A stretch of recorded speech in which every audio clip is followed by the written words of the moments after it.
आज पश्चिम बंगाल एक साथ कई संकटों से घिरा हुआ है। एक संकट समाज में फैली हिंसा और अराजकता का है। दूसरा संकट माताओं बहनों की असुरक्षा का है, उन पर हो रहे जघन्य अपराधों का है। तीसरा संकट नौजवानों में फैल रही घोर निराशा का है, बेतहाशा बेरोजगारी का है। चौथा संकट घनघोर करप्शन का है। यहां की सिस्टम पर लगातार कम होते जनविश्वास का है। और पांचवा संकट गरीबों का हक छीनने वाली सत्ताधारी पार्टी की स्वार्थी राजनीति का है। साथियों, यहां मुर्शिदाबाद में जो कुछ हुआ, मालदा में जो कुछ हुआ, वो यहां की सरकार की निर्ममता का उदाहरण है। दंगों में गरीब माताओं बहनों की जीवन भर की पूंजी राख कर दी गई। तुष्टीकरण के नाम पर गुंडागिर्दी को खुली छूट दे दी गई। जब सरकार चलाने वाले एक पार्टी के लोग, विधायक, कॉरपोरेटर ही लोगों के घरों को चिन्हित करके जलाते हैं और पुलिस तमाशा देखती है, तो उस भयावह स्थिति की कल्पना की जा सकती है। मैं बंगाल की भद्र जनता से पूछता हूं, क्या सरकारें ऐसे चलती हैं? यही भावेश्वर कर चलेगी? साथियों, बंगाल की जनता पर हो रहे इन अत्याचारों से यहां की निर्मम सरकार को कोई फर्क नहीं पड़ता। यहां बात बात पर कोर्ट को दखल देना पड़ता है। बिना कोर्ट के बीच में आए कोई भी मामला सुलझता ही नहीं है। बंगाल की जनता को अब टीएमसी सरकार के सिस्टम पर भरोसा नहीं है। यहां की जनता के पास अब सिर्फ कोर्ट का आसरा ही है।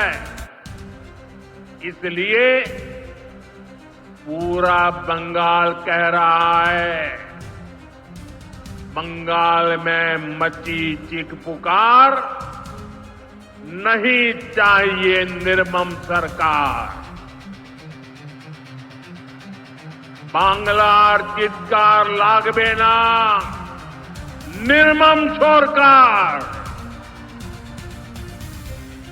साथियों, भ्रष्टाचार का सबसे बुरा असर नौजवानों पर पड़ता है, गरीब और मिडिल क्लास परिवारों पर होता है। भ्रष्टाचार कैसे चारों तरफ बर्बादी लाता है, ये हमने टीचर भर्ती घोटाले में देखा है। टीएमसी सरकार ने अपने शासनकाल में हजारों टीचर्स का फ्यूचर बर्बाद कर दिया, उनके परिवारों को तबाह कर दिया, उनके बच्चों को असहाय छोड़ दिया। टीएमसी के घोटालेबाजों ने सैकड़ों गरीब परिवार के बेटे बेटियों को अंधकार में धकेल दिया है। ये सिर्फ कुछ हजार टीचर्स के भविष्य के साथ खिलवाड़ नहीं है, बल्कि पश्चिम बंगाल के पूरे एजुकेशन सिस्टम को बर्बाद किया जा रहा है। टीचर्स के अभाव में लाखों बच्चों का भविष्य दांव पर है। इतना बड़ा पाप टीएमसी के नेताओं ने किया है। हद तो ये है कि ये लोग आज भी अपनी गलती मानने को तैयार नहीं है। उल्टा देश की अदालत को, न्यायपालिका को, कोर्ट को दोषी ठहराते हैं। साथियों, टीएमसी ने चाय बागान में काम करने वाले साथियों को भी नहीं छोड़ा है। यहां सरकार की कुनीतियों के कारण टी गार्डन लगातार बंद होते जा रहे हैं। मजदूरों के हाथ से काम निकलता चला जा रहा है। यहां पीएफ को लेकर जो कुछ भी हुआ वो बहुत शर्मनाक है। ये गरीब मेहनतकश लोगों की कमाई, उस पर डाका डाला जा रहा है। टीएमसी सरकार इसके दोषी लोगों को बचाने की कोशिश कर रही है।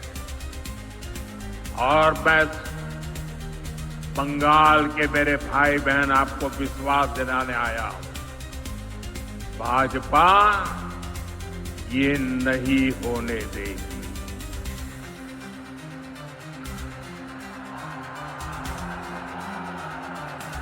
साथियों, राजनीति अपनी जगह पर है, लेकिन गरीब, दलित, पिछड़े, आदिवासी और महिलाओं से टीएमसी क्यों दुश्मनी निकाल रही है? पश्चिम बंगाल के गरीब, एससी, एसटी, ओबीसी के लिए जो भी योजनाएं देश में चल रही है, उनमें से बहुत सारी योजनाएं यहां लागू ही नहीं होने दी जा रही है।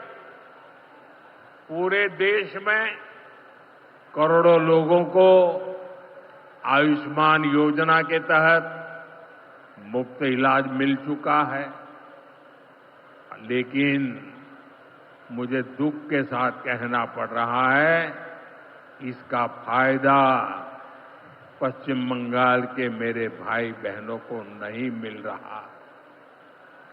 पश्चिम बंगाल का कोई साथी अगर दिल्ली, बेंगलुरु, चेन्नई गया है, उसको वहां मुफ्त इलाज नहीं मिल पाता है, क्योंकि निर्मम सरकार ने बंगाल के अपने लोगों को आयुष्मान कार्ड देने ही नहीं दिया।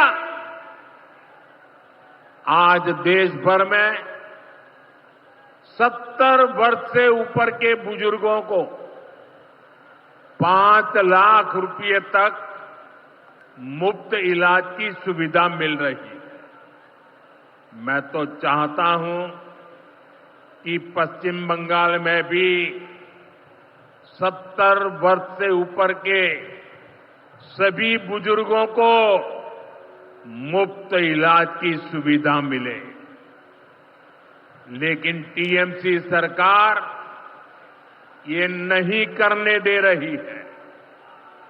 केंद्र की बीजेपी सरकार देश भर में गरीब परिवारों को पक्के घर बनाकर दे रही है, लेकिन पश्चिम बंगाल में लाखों परिवारों का घर नहीं बन पा रहा है, क्योंकि टीएमसी के लोग इसमें भी गरीब के पास से कट और कमीशन की मांग कर रहे हैं।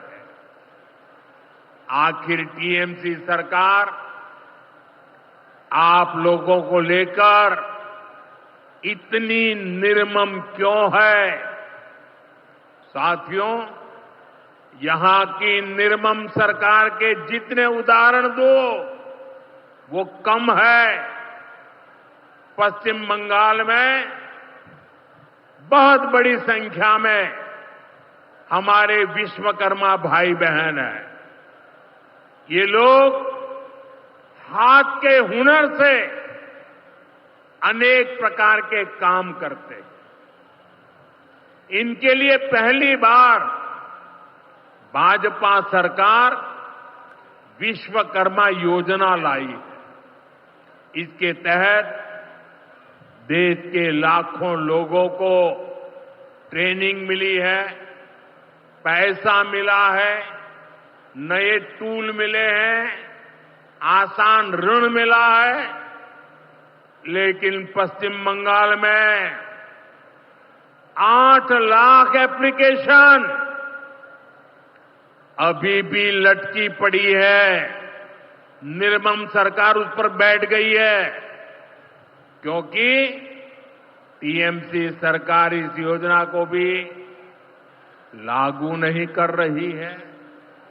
साथियों, टीएमसी सरकार की मेरे आदिवासी भाई बहनों से भी दुश्मनी कुछ कम नहीं है। देश में पहली बार जनजातियों में भी सबसे पिछड़ी जनजातियों के लिए पीएम जनमन योजना बनाई गई है। पश्चिम बंगाल में बहुत बड़ा आदिवासी समाज है। टीएमसी सरकार गरीब आदिवासियों का विकास भी नहीं होने दे रही है। उसने पीएम जनमन योजना को यहां लागू नहीं किया। टीएमसी हमारे आदिवासी समाज को भी वंचित ही रखना चाहती है। साथियों, टीएमसी को आदिवासी समाज के सम्मान की परवाह नहीं है। 2022 में जब एनडीए ने एक आदिवासी महिला को राष्ट्रपति उम्मीदवार बनाया तो सबसे पहले विरोध करने वाली पार्टी टीएमसी थी। बंगाल के आदिवासी इलाकों की उपेक्षा भी यही दिखाती है कि इन्हीं आदिवासी समाज से टीएमसी वालों को कोई लगाव नहीं है, कोई लेना देना नहीं। साथियों, कुछ दिन पहले दिल्ली में नीति आयोग की गवर्निंग काउंसिल की बहुत महत्वपूर्ण बैठक हुई। ये एक अहम मंच होता है जहां देश भर के मुख्यमंत्री मिलकर विकास पर चर्चा करते हैं। लेकिन अफसोस की बात है कि इस बार बंगाल सरकार इस बैठक में मौजूद ही नहीं रही। दूसरे गैर भाजपा शासित राज्य आए, सभी दल के नेता आए, हमने साथ बैठकर चर्चा की, लेकिन टीएमसी को तो सिर्फ और सिर्फ 24 घंटा पॉलिटिक्स करना है और कुछ करना ही नहीं है। पश्चिम बंगाल का विकास, देश की प्रगति उनकी प्राथमिकता में है ही नहीं। साथियों, केंद्र सरकार की जिन योजनाओं को यहां लागू किया भी गया है, उनको पूरा नहीं किया जा रहा।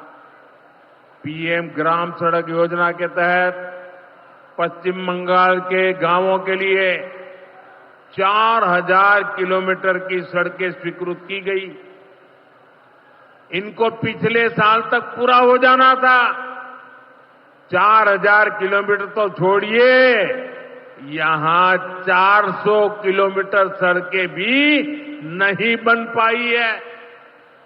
साथियों, इंफ्रास्ट्रक्चर के काम से सुविधाएं भी बनती है और रोजगार भी बनते हैं, लेकिन हालत ये है कि पश्चिम बंगाल में 16 बड़े इंफ्रास्ट्रक्चर प्रोजेक्ट यहां की सरकार अटकाए हुए है। ये 90,000 करोड़ रुपए से अधिक के प्रोजेक्ट हैं। कहीं रेल लाइन आनी थी, रुकी पड़ी है। कहीं मेट्रो बननी थी, रुकी पड़ी है। कहीं हाईवे बनना था, बंद पड़ा है। कहीं अस्पताल बनना था, कोई पूछने वाला नहीं। ऐसे प्रोजेक्ट्स को ये टीएमसी ने लटका करके रखा है। ये पश्चिम बंगाल के आप लोगों के साथ बहुत बड़ा धोखा है। साथियों, आज जब सिंदूर खेला की इस धरती पर आया हूं, तो आतंकवाद को लेकर भारत के नए संकल्प की चर्चा स्वाभाविक है। 22 अप्रैल को पहलगाम में, जम्मू कश्मीर में आतंकियों ने जो बर्बरता की, उसके बाद पश्चिम बंगाल में भी बहुत गुस्सा था। आपके भीतर जो आक्रोश था, आपका जो गुस्सा था, उसको मैं भली भांति समझता था। आतंकवादियों ने हमारी बहनों का सिंदूर मिटाने का दुस्साहस किया। हमारी सेना ने उनको सिंदूर की शक्ति का एहसास करा दिया।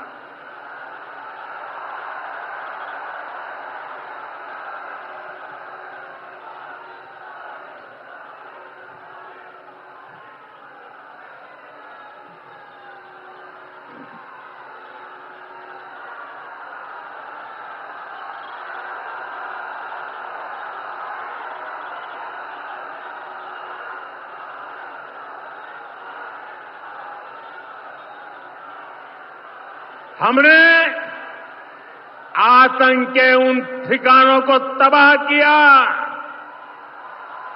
जिनकी पाकिस्तान ने कल्पना तक नहीं की थी। साथियों, आतंक को पालने वाले पाकिस्तान के पास दुनिया को देने के लिए कुछ भी पॉजिटिव नहीं है। जब से वो अस्तित्व में आए हैं, तब से ही उसने सिर्फ आतंक को पाला है। 1947 में बंटवारे के बाद से ही उसने भारत पर आतंक के हमला किया।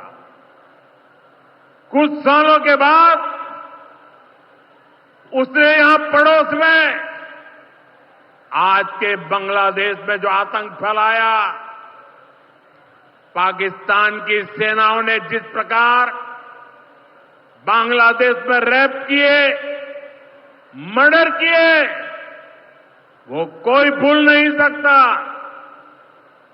आतंक और नरसंहार ये पाकिस्तानी सेना की सबसे बड़ी एक्सपर्टाइज है। जब सीधा युद्ध लड़ा जाता है तो उसकी हार तय होती है, उसका पराजय निश्चित होता है, उसको मुंह की खानी पड़ती है।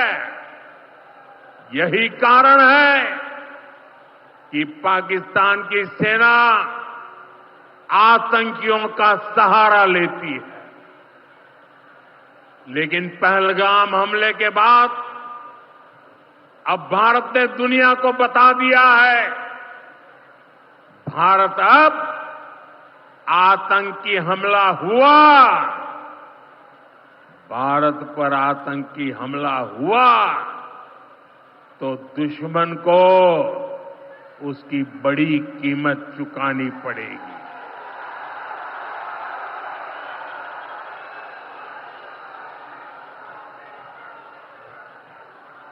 और पाकिस्तान समझ ले, 3 बार घर में घुस करके मारा है तुम्हें।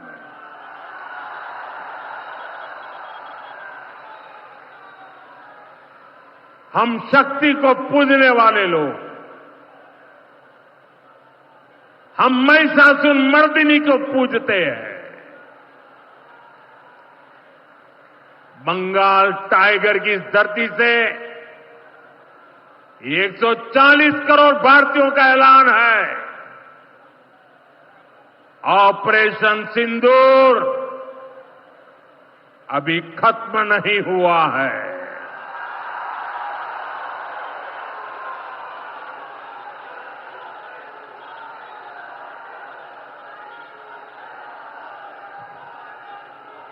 साथियों, पश्चिम बंगाल को अब हिंसा की, तुष्टीकरण की, दंगों की, महिला अत्याचार की, घोटालों की राजनीति से मुक्ति चाहिए। अब पश्चिम बंगाल के सामने भाजपा का विकास मॉडल है। आज भाजपा देश के कई राज्यों में सरकारें चला रही है।